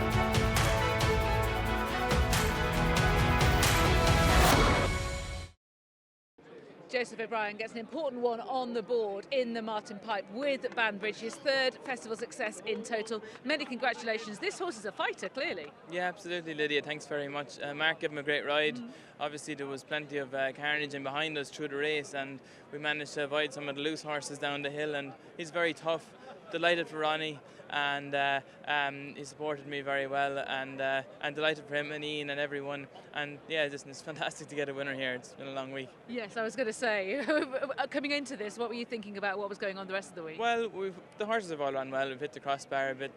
Philly ran well in the mares race, yes. But it's tough to compete here. So it's fantastic to get a winner, and yeah, delighted. Great for Ronnie as well. His second win of the week after Stadler. Yeah, he's had a fantastic week, and he's a big supporter of lots of people in racing, and it's well deserved. Now, you'd have been watching Mark very closely. Were there any hairy moments with the loose horses? Down the hill a little bit, but Mark gave him a lovely ride, and the horse travelled and jumped well everywhere, and yeah. Listen, when you win, it's always good, Lydia. You've made it 7 for 7 for Ireland as well today. A clean sweep on the board. Yeah, listen, as everyone knows, the racing at home is fiercely competitive day in, day out, and yeah, it's been a great week for the Irish again. And important to you to get a festival winner, I'm sure, for you and the team going home. Yeah, it's great to be here, Lydia, and competing, and it's great that the horses have been running well, and yeah, it's a bit sweeter when you do get a winner. Yeah. Congratulations. Thank you. Thank you. And Mark just experienced what every young jockey dreams of, a first ever Cheltenham Festival winner on Banbridge. Many congratulations. Talk me through the race. Yeah, first of all, thanks a million. Look, the stand start actually kind of suited us. He was very sharp away, thank God. Got a lovely posse early, and we didn't go very quick. He was always in his comfort zone. And to be fair to Mr. O'Brien and Mr. Bartlett, they kept it very simple for me. Just to sit wherever he was comfortable and try to hold on to him for as long as I could. So just delighted there now that it all paid off. It's a very eventful race. Did you steer clear of it? Yeah, I tell you, Mike O'Connor came down beside me the last to a circuit to go. I hope he's all right. Is he? Yeah, thank God. And then to be fair, then there was loose horses coming out past me every couple of seconds then, and I was kind of like, geez, what's going on behind me? I was lucky that I was away from all the hustle and bustle, and it was ideal for the horse. And coming to the last, were you confident? I wasn't. I wasn't confident until I'd say until probably 10 strides after the last one I heard I won. I was always just conscious something was probably going to get to me. So I'm just delighted nothing did. And what was that feeling like as you crossed the line? Unreal. Never witnessed anything like it before. You know, I rode a few real nice winners this season, but Jesus, don't come close. And the walk back with the crowd? Just class. Just class. I know half of the people are gone home, but Jesus, this half are class anyway. Oh, they haven't gone home. You know, they haven't. They waited to see you do that. I say, look, it was great. It was a great opportunity, and I say thanks to everyone that made it happen. Tell us about your background. Very simple, like, you know, grew up in pony show, jumped up to I was 16, wanted to go a bit quicker then, and I started race riding, and you know, just keep trying to work hard, working with Joseph now as a part of college, and I say my granddad trains, Michael McDonough, and a lot of lads were great, starting me off at home too, so it was just great. What a great place to be as well at Joseph. Yeah. I'll let you savour this. Many congratulations. Yeah, lovely. Thank you. Well Thanks, done. Sonia. Jack Andrews is with me. I don't think I've ever had to look up at a jockey before, but here you are. How do you feel after that second? Oh, look, it's gutting to be second, but he's run an absolute blinder. I can't fault the horse in any way. He's jumped, he's travelled, and turning in, he's had every chance. He's winged the last to give himself a chance up the running, and look, we've been beating another Irish one, but look, he's a cracking horse going forward. So what's that feeling like where you hit the front up the Cheltenham straight? I don't know if I actually hit the front. You're not quite hit the front. I was upside, yeah, and I got a sniff of it going to the last, thinking I was going to win, but look, he's ran his heart out. Had no excuses. We've just been beaten by an Irish one on the day. So, you personally, I mean, it can't be easy. I know these 11-2 you are there or whatever it is, but it can't be easy. No, look, it's hard, but I love it, and I'm doing something I love and getting paid for it. And the weight's not a problem at the minute, and I always said to myself I would ride for as long as I can, and whilst I enjoy it and make the most of it, so I am. Top man, well done. Thank you. Thanks. What a fabulous Friday it was at the Cheltenham Festival as Vauban kicked off proceedings in the Triumph Hurdle with a scintillating success. The 6-4 favourites got off the mark in Grade 1 company And Willie Mullins started the day in fantastic style and continued with State Man in the county at 2:10, a horse who was clearly well ahead of his handicap mark. He went in the 11-4 favourite, and Willie Mullins made it 3 from 3 with the nice guy in the 250 Albert Bartlett Novices Hurdle, a horse who travelled so sweetly and put the race to bed in fine style. The Gold Cup went the way of A Plus Tard. That was a fantastic performance. An exhilarating one as Rachel Blackmore bade her time, had to get a run through rivals, but as soon as she pushed the button, the response was instantaneous and most impressive. A 15th length win in the blue ribboned event. The 4:10 went the way of Billy Way in the Hunter's Chase. Probably the finish of the meeting, as he just saw off winged leader under Patrick Mullins. Another one for Willie Mullins, as was the 450 that went the way of Ellie May in the Mayor's Chase at 9-4, just getting up from Pink Legend for Venetia Williams. And the finale went the way of Banbridge and Joseph O'Brien. Mark McDonough getting his first winner at the Cheltenham Festival. The final standings in the leading jockeys table looks like this. Paul Town and a cracking week, as you'd expect. 5 winners, 2 seconds and 3 thirds. And Patrick Mullins also had a cracking few days. 3 winners and 2 thirds. And Rachel Blackmore in third place, the Gold Cup winning rider, with 3 winners and 1 third. After a phenomenal Friday, Willie Mullins heads the final standings of the leading trainers with 10 winners, 3 seconds and 7 thirds. That is just extraordinary. 10 winners in 1 week at Cheltenham. Henry de Bromhead was second with 3 winners, including, of course, the Champion Hurdle and the Gold Cup, 1 second and 2 thirds. And Gordon Elliott in third place with 2 winners, 7 seconds and 4 thirds. And in the Prestbury Cup, the final standings looked like this. Well, Great Britain got closer to Ireland this year, but in the end it was still a bit of a romp as Ireland took all 7 races on the final day of the Cheltenham Festival with the final score, Great Britain 10, Ireland 18. So welcome to the Road to Cheltenham WAP on the last day of the 2022 festival, Gold Cup Day, and it has been a marvellous day all round, 7 from 7 for Ireland. I reckon the man on my right has had a rather good day, with Willie Mullins taking 5 of them, count them, and being top trainer with 10 winners. This has never been done before, and Rachel Blackmore winning the Gold Cup in fantastic style. Where do you want to start? I don't know. Where do you start? Yeah. Fox Hunters? Where do you want to start? Look, A Plus Tard was the Gold Cup. It is the highlight of the whole week, and A Plus Tard was brilliant. I mean, Rachel was brave on him, waited, patient, let Manila Indo go, got a gap off the bend and followed him, and the turn of foot he showed was in the right place this year, and she was brilliant. She said that she'd learned from riding him previously, no doubt here, probably also in the Savills Chase I as would well. say Leopardstown as much as here. You know, but that's everything in life. Everybody makes mistakes, but once you're learning from them, you'll be fine. And she took a learning from the mistake in Leopardstown and delivered this afternoon on a bigger stage, and that's what you got to do. You don't normally see Rachel emotional either, and I think the difference was probably her brothers, her sister, her father were here, whereas last year, of course, she was achieving stunning things here, top jockey at the Cheltenham Festival, winning the Champion Hurdle, winning the Grand National to empty stands. I know, and it is different. I mean, even from Honeysuckle on Tuesday to winning the Gold Cup, I don't know what it is about the Gold Cup, the crowd, even like all around here before the race. It just feels more for the Gold Cup, and the noise is louder for the Gold Cup. And they got an unbelievable reception. I suppose in your favourite it probably helps too, but it also helps in Rachel Blackmore. Well, you're always telling me when I'm sort of thinking about the Champion Chase or the Stayers Hurdle, you know, nobody wants a Champion Chase, no one wants a Stayers Hurdle winner. They want a Gold Cup winner. That's the dream. I mean, you watched it here last night. Did anybody come in here to the sale here last night to buy a Champion Hurdle horse or a Champion Chase horse? No, they might end up with one and they'd be delighted with one, but they walked in to try and buy a Gold Cup horse. That is the dream. And Henry de Bromhead, just a fantastic week for him. Well, certainly the highs were fantastic, with Honeysuckle winning the Champion Hurdle back-to-back. And again, the 1-2 in the Cheltenham Gold Cup, the different way around, that is some training performance. That is a huge training performance, and especially with Manila Indo. I mean, to me, like his King George run, he ran a bit better at Leopardstown. Conflated didn't exactly frank that form yesterday, but he stepped forward again. And you were thinking off the bend, like if Rachel doesn't get out soon, or if he doesn't quicken, you know, Manila Indo's gone. But you know, he did empty a bit from the back of the last, and A Plus Tard ended up winning a long way. 15 lengths, which is the widest margin since Master Oates. He did that on really deep ground. That was something special. It was, but look, we talked about it, there wasn't a massive front runner. Asterion ended up making a run, Asterion for Lawn, Santini was up there, but it wasn't fast. It wasn't a strongly run race. No. And like a Plutar was the speed horse. Probably the one that may have been a little disappointing in a speed race was probably Protectorate. And Galvin, maybe? I thought he wanted a stamina test. I thought he only won in Leopardstown because of the manoeuvre Rachel made. He needed a stamina test, and I think there was a lot of stayers in there that the race wasn't run to suit. Yeah, Protectorate, they've got a young horse. They'll be back next year. John Hales' owner was saying. So Galvin, would he have liked a steady race? No, I don't think so. I thought he would have wanted a stronger gallop. And Royale Pagaille ran really well. He did run really well. He wants softer ground, but I guess when you saw Royale Pagaille turning down the hill on the bridle, you're kind of thinking they haven't gone that quick. Yeah.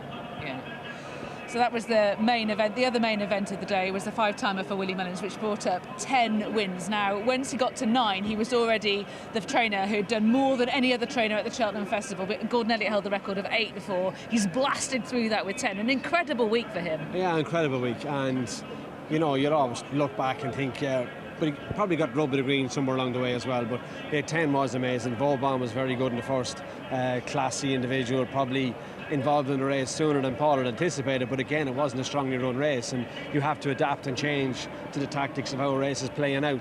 Stateman looked well handicapped and duly obliged, and then Billaway and Ellie May, they kind of pulled them out of the fire. They didn't look likely winners that far from home. So you know, it was a great week all around, and obviously the nice guy in the Albert Bartlett going to the last was going to be Willie Mullins whichever way, but look, that race sadly was marred with Ginto getting hurt, but yes. You know, it was an incredible week for close-up. Let's go through them individually. Vauban, he can brush up his jumping, but Willie Mullins is talking about a champion hurdle. Constitution Hill, Honeysuckle, Vauban, that'll be some champion hurdle. Yeah, it will, but that's the kind of horse that he thinks he could be. I wasn't certain he had the absolute stamina for a Triumph. They went slow and he had the gears. But look, it is ambitious to say 4-year-old for a champion hurdle. They don't have a great record in it, but look, we think he's a very good horse. Rich Ritchie was being more ambitious than that. He was still thinking Melbourne Cup and champion hurdle. You know, you don't want to be greedy, do you? I'd be surprised if Willie goes down the flat road with him till he's maxed them over jumps. He's already said that. Already said that. That was Rich afterwards. I wasn't even talking to him, but I just look. Willie Mullins is a creature of habit, and I'd be that's what'll happen. He was singing Paul Townend's praises, particularly after State Man. He loved the way that he rode him in that race. He was talking about the confidence with which he rode that. Yeah, he did. Very confident. I'd have said safe, as much as confident. Never got into any trouble. He was quite wide them all the way. But look, I suppose for us, for a novice, possibly the easiest handicap to ride them in is the county, with the room on the track, the guaranteed pace, and you can get yourself a bit of space. And look, we hoped he was a fair horse, and he's duly obliged. Yeah, but it had quite a bit in hand, I reckon. I'd say he had a bit, yeah. And Paul as top rider? Yeah, and the highlight for me for Paul was to get up after galloping the Champ yesterday and go back out on Allaho, like with confidence. That was to me was the highlight of me looking at Paul Town, and that's not as easy as everybody thinks, and he did it. I appreciate it's not as easy as everybody thinks. I remember putting it to you in the past. I put it to Paul Townend, and you always respond the same way. That's the job, isn't it? You have to do it. It is the job, but I can say it or you can write it, but you act someone that actually goes and does it. Yes. That's a different thing. Yeah, I very much appreciate that. I think that is hugely underestimated. We should talk about the nice guy, the first Cheltenham Festival winner for Malcolm, Denmark, since Monseigneur in the year 2000, and it meant so much to him in the Albert Bartlett. He was crying, he was in with his son Callum, who was at school when Monseigneur was racing, and the significance of that for him was so strong. It was huge, and look, Sean O'Keefe gave him a lovely ride. Manila Cooner was a little keen in front, but look, he delivered him with a well-timed run and challenge, and waited with Paul Townend until he got up to the last for a horse having his second run over hurdles. He kept a bit of company to the last, jumped it, and then he accelerated to win. Like Sean's he's gotten a few chances this year for Willie Mullins. He won a hilly way on Energrameen. He obviously won here last year, the Martin Pipe and Galloping the Champ, but a big day for him as well. Very much so. Ridden Concertista as well this season, and Willie spoke warmly of him afterwards. He's clearly a man on the rise in the way, isn't he? Yeah, Willie rates him. That'll be a help for Sean.